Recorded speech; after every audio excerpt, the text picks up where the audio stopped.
मैं गीता को मनोविज्ञान ही कहूंगा। और मन से मेरा अर्थ आत्मा नहीं है। मन से मेरा मतलब मन ही, माइंड ही है। कई को दिक्कत और कठिनाई होगी।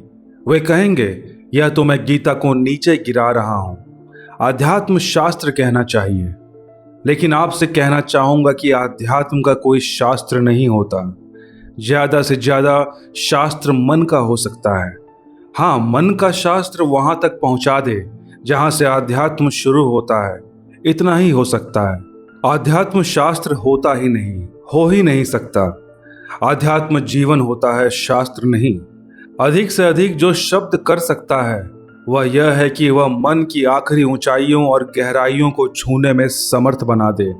इसलिए मैं गीता को आध्यात्म शास्त्र कहकर व्यर्थ नहीं करूंगा। वैसा कोई शास्त्र होता ही नहीं। और जो शास्त्र आध्यात्मिक होने का दावा करते हैं, शास्त्र तो क्या करते हैं, शास्त्र को मानने वाले दावा कर देते हैं। वे अपने शास्त्रों को व्यर्थ ही मनुष्य की सारी उपयोगिता के बाहर कर देते हैं।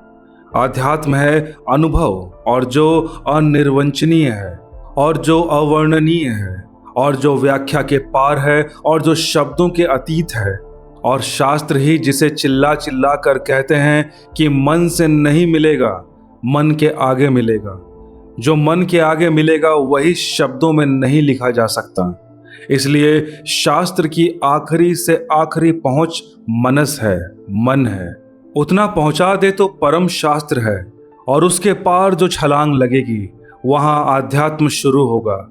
गीता को मैं मनस शास्त्र कहता हूं, क्योंकि गीता में वहां तक पहुंचाने के सूत्र हैं उसमें, जहां से छलांग, दी जंप, जहां से छलांग लग सकती है। लेकिन आध्यात्म शास्त्र कोई शास्त्र होता नहीं। आध्यात्मिक वक्तव्य हो सकते हैं, जैसे उपनिषद हैं। उपनिषद आध्यात्मिक वक्तव्य हैं, लेकिन उनमें कोई विज्ञान नहीं है, इसलिए मनुष्य के बहुत काम के नहीं है। गीता बहुत काम की है। वक्तव्य है कि ब्रह्म है, ठीक है। एक वक्तव्य है कि ब्रह्म है, ठीक है, हमें पता नहीं है। जो जानता है वह कहता है, जो नहीं जानता वह कहता है होगा। बेयर स्टेटमेंट है। तो उपनिषद काम में आ सकता है जब आपको अध्यात्म का अनुभव हो जाए। तब आप उपनिषद में पढ़कर कह सकते हैं कि ठीक है, ऐसा मैंने भी जाना है। तो उपनिषद जो है वह गवाही बन सकता है, विटनेस हो सकता है। लेकिन जब आप जान ले तब, और मजा यह है कि जब आप जान लें तो उपनिषद की गवाही की कोई जरूरत नहीं होगी। आप ही जानते हैं, जो आप जो कहते हैं वही उपनिषद हो जाता है। तो उपनिषद जो है वह ज्यादा से ज्यादा गवाही बन सकती है सिद्ध के लिए, और सिद्ध के लिए कोई गवाही की जरूरत नहीं है। गीता साधक के लिए उपयोगी हो सकती है, सिद्ध के किसी काम की गीता नहीं है। लेकिन असली सवाल तो साधक के लिए है, और साधक का असली सवाल आध्यात्मिक नहीं है। अर्जुन का असली सवाल आध्यात्मिक नहीं है। अर्जुन का असली सवाल मानसिक है, साइकोलॉजिकल है। उसकी समस्या ही मानसिक है। इसलिए अगर कोई यह कहे कि उसकी समस्या तो मानसिक है और कृष्ण उसका आध्यात्मिक हल कर रहे हैं, तो उन दोनों के बीच कोई कम्युनिकेशन नहीं हो सकता। जहां समस्या है वहीं समाधान का होना चाहिए, तभी सार्थक है। अर्जुन की समस्या मानसिक है और उसकी समस्या आध्यात्मिक नहीं है। उसका उलझाव मानसिक है। अब यह बड़े मजे की बात है कि आध्यात्मिक समस्या होती ही नहीं। जहां अध्यात्म है वहां समस्या नहीं है, और जहां तक समस्या है वहां तक अध्यात्म नहीं है। मामला ठीक ऐसा ही है कि जैसे मेरे घर में अंधेरा है और मैं आपसे कहूं अंधेरा है।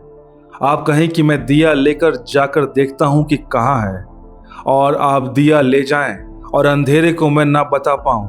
आप कहें बताओ कहाँ है, मैं दिया लेकर आया हूं, अंधेरा कहाँ है। अब मैं मुश्किल में पड़ जाऊंगा। तो मैं आपसे कहूं कि कृपया दिया बाहर रख के आइए। आप कहें कि दिया बाहर रख कर आऊंगा तो अंधेरे को कैसे देख पाऊंगा, क्योंकि रोशनी चाहिए देखने के लिए। तो फिर एक ही बात मैं आपसे कहूंगा कि फिर अंधेरा नहीं देख सकता, क्योंकि जहां रोशनी है वहां अंधेरा नहीं है, और जहां अंधेरा है वहां रोशनी नहीं है। और इन दोनों के बीच कोई कम्युनिकेशन नहीं है। आध्यात्मिक समस्या जैसी कोई समस्या होती ही नहीं। सब समस्याएं मानसिक हैं। आध्यात्म समस्या नहीं, समाधान है। जहाँ अध्यात्म है वहाँ कोई समस्या नहीं है, और जहाँ कोई समस्या नहीं है वहाँ किसी समाधान की जरूरत है क्या? आध्यात्म स्वयं समाधान है। इसलिए आध्यात्म के द्वार का नाम हमने रखा है समाधि।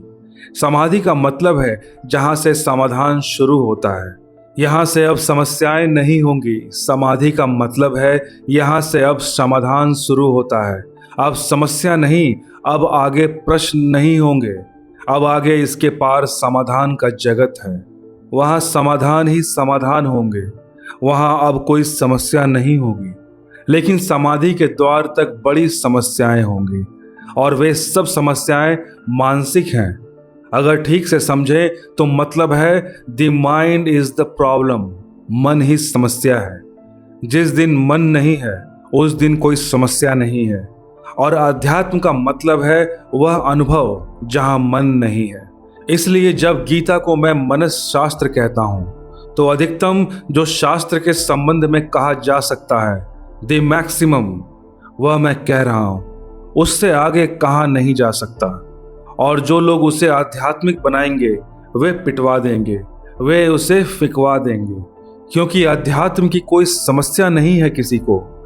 सबकी समस्या मन की है। और जब मैं कहता हूं कृष्ण को मैं कहता हूं मनोविज्ञान का पहला उद्घोषक, तो अधिकतम जो कहा जा सकता है वह मैं कह रहा हूं मनः संश्लेषक। अध्यात्म का कोई संश्लेषक नहीं होता। सारा खेल मन का है।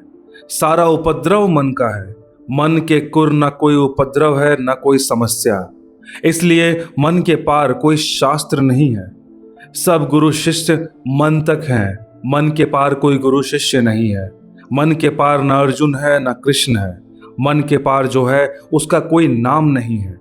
सब मन के भीतर की सारी बात है। इसलिए गीता बहुत विशिष्ट है।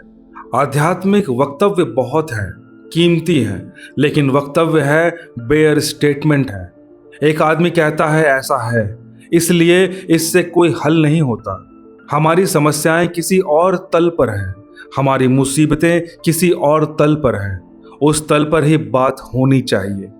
कृष्ण ने ठीक उस तल से बात की है जहां अर्जुन है।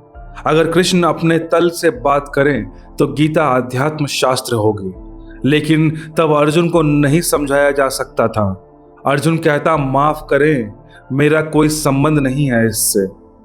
तब उन दोनों के बीच कोई संवाद नहीं हो सकता था। तब एक आदमी आकाश में और एक आदमी पाताल में होता। अर्जुन के सिर पर से बातें निकल जाती। कुछ पकड़ में अर्जुन को नहीं आने वाला था। लेकिन कृष्ण ठीक अर्जुन जहां है वहां से उसका हाथ पकड़ते हैं और वहीं से सारी समस्याओं को सुलझाना शुरू करते हैं। इसलिए गीता एक बहुत साइकिक, एक बहुत मनस की गतिमान व्यवस्था है। एक एक कदम अर्जुन ऊपर उठता है तो गीता ऊपर उठती है। अर्जुन नीचे गिरता है तो गीता नीचे गिरती है। अर्जुन जमीन पर गिर जाता है तो कृष्ण नीचे झुकते हैं। अर्जुन खड़ा हो जाता है तो कृष्ण खड़े हो जाते हैं। पूरे समय अर्जुन केंद्र पर है, कृष्ण नहीं है केंद्र पर। उपनिषद का ऋषि केंद्र पर है। वह अपने वक्तव्य दे रहा है। वह कह रहा है कि जो मैंने जाना वह मैं कहता हूं। उसकी आपसे कोई संबंध नहीं है।